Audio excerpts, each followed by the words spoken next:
conflict begins out of a heart that is filled with envy. The richest man in the world may not be satisfied with his prosperity and still covet something that somebody else has.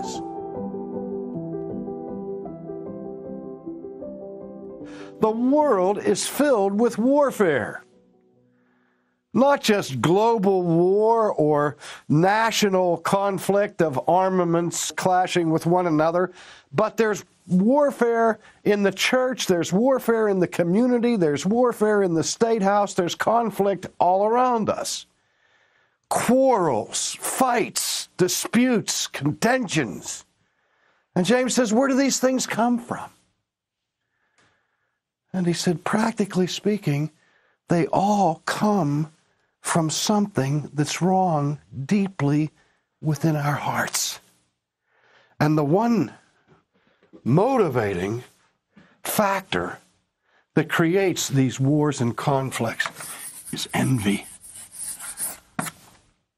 One of the deadly sins of the Old Testament, and one that we hardly ever speak of in our own day. Isn't it interesting that in Israel, when God created a nation and gave to that nation their constitution, their Bill of Rights, the 10 overarching laws that would govern all of their interaction and all of their culture and all of their legal structure, that he included in the top 10 of those laws in the 10 commandments, the commandment, thou shalt not covet.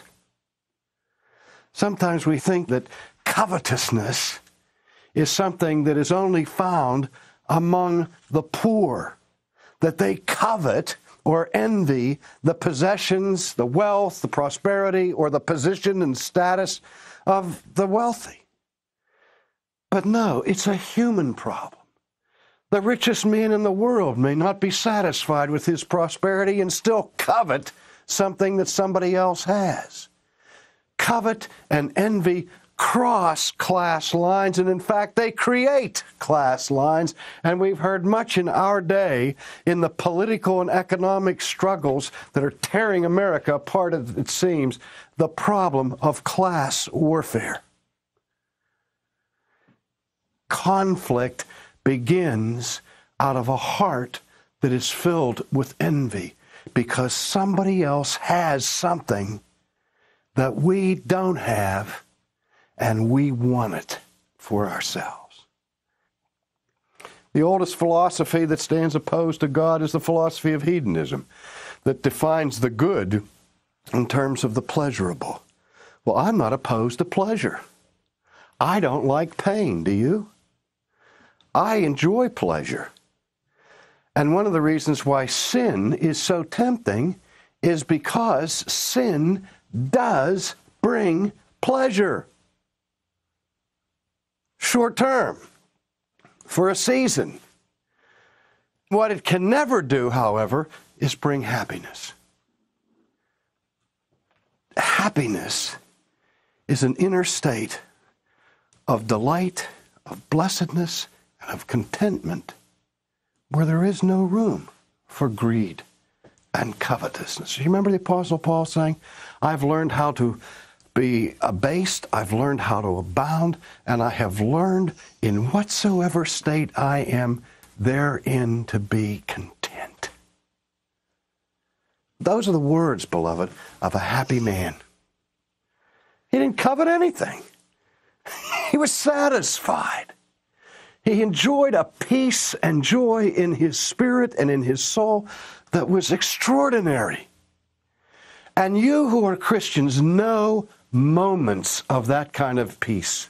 When you are alone in the presence of God, you're communing with God, you're in fellowship with God, you know that your sins have been forgiven, and you say, what else do I need? I don't need anything else.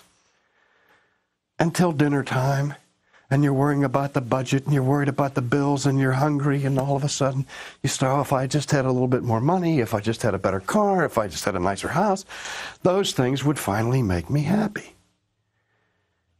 Think about your life. When I think about my life, I think about, when I was growing up as a child, I had a pretty happy life.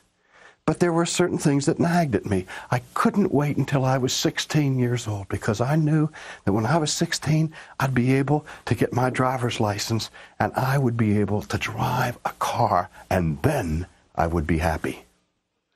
Well, I got my driver's license, and then the next thing was what? I had to go through this thing. May I have the car tonight? Can I have the car next day? And I thought, boy, if I could just have my own car, then I'll be happy. And voila, I got my own car. And I thought, well, I got that taken care of. And now if I could just have a girlfriend, that'll make me happy. Get the girlfriend. He said, if I could just get married, that way, if I can just get done with college, and then you graduate, and you think, no, if I can just get a job, you get the job, and you're still not happy. If I can just get a raise, that'll make me happy. If I can just get a promotion, that'll make me happy. If I can just own my own house, that'll make me happy. If we just have a healthy child, that'll make me happy. And I'm now, been through all of that stuff and prospering. God has been gracious to my family. I think it's nicer now than it was then. But the degree of happiness that I enjoy in my life is just a tiny bit more than it was then, and has very little to do with possessions and very little to do with pleasure. And yet we're still deceived by the temptation that you will only be happy if you can experience all the pleasures that you want out of life. Paul had the thorn in the flesh. He thought that if he could just get rid of that thorn in the flesh, he'd be happy. And so he beseeched the Lord 3 times to remove that thorn, whatever it was. Until finally God said to Paul, Paul, no, not going to do it. My grace is sufficient for you. Take out a pencil today sometime, just a few minutes, and write down on that paper a list from 1 to 10.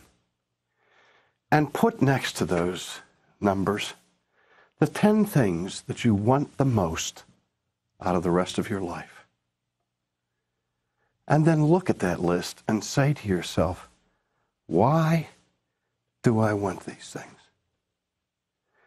Are these the things that really matter? Are these the things that will make me truly happy and truly fulfill me as a creature made in the image of God? Are these things that I've listed here the things that I could walk into the very presence of God and without embarrassment and without shame say to God, God, would you please give me these 10 things? See if you can find a mirror of your own soul in that list. And then when you're done, get on your knees and say, God, give me humility that I may enjoy your grace.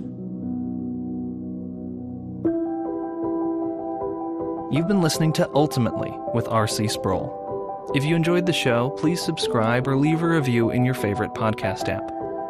For more information, visit ultimatelypodcast.com.